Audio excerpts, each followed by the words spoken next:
Bonsoir chers amis, j'espère que vous allez bien. Voici le point hebdo numéro 3. Ce soir, il porte sur le sujet qui est la consigne. Alors pour bien comprendre de quoi il s'agit, on peut partir d'une statistique très simple.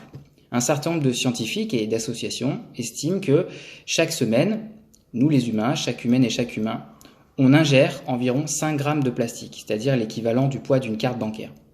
Comment expliquer ça ? C'est simplement que à travers ce qu'on boit et à travers ce qu'on mange, alors notamment les produits de la mer, mais aussi la bière, l'eau, on absorbe du plastique, des micro-résidus de plastique qui se trouvent dans ces produits. Et comment expliquer ça ? Vous le savez, vous avez toutes et tous vu à la télévision et sur Internet ces images des océans qui sont complètement envahis de sacs plastiques, de ces animaux qui se prennent dedans, mais aussi dans nos rues, malheureusement, de tous ces sacs plastiques, de tous ces emballages qui sont dispersés un peu partout sur l'espace public. Donc on est vraiment dans une économie où les emballages en plastique à usage unique ont pris une place très importante. C'est le cas en gros depuis les années 80 où les coûts de production de ces emballages se sont vraiment mis à être très peu chers par rapport aux coûts des systèmes d'emballage qui existaient avant et notamment les systèmes de consigne. Alors qu'est-ce que c'est la consigne ?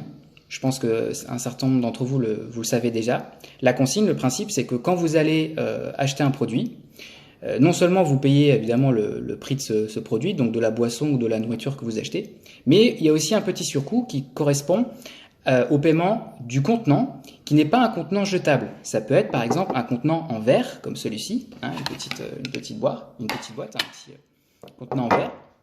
Donc en fait, vous louez l'emballage quand vous achetez le produit, d'une certaine manière, puisque quand vous rapportez ensuite le produit aux commerçantes ou aux commerçants auxquels vous l'avez acheté, ils vous redonnent la petite somme qui correspond au montant de la location de l'emballage. Et ensuite, derrière, il y a toute une filière où en fait, le magasin ou le restaurateur en fait contractualise avec une entreprise qui fait de la consigne, et cette entreprise, elle vient récupérer les contenants sales, elle les lave, et ensuite, elle les redonne aux commerçants ou aux magasins. Donc vous voyez bien qu'il y a toute une filière économique à recréer autour de la consigne si on veut sortir de cette économie en fait de plastique à usage unique. Et c'est vraiment un des enjeux que je me fixe moi dans le cadre de mon mandat ici à la mairie de Paris, c'est de contribuer à structurer cette filière de la consigne à Paris. Et pour ça, on va avoir besoin de soutenir financièrement les acteurs de la consigne.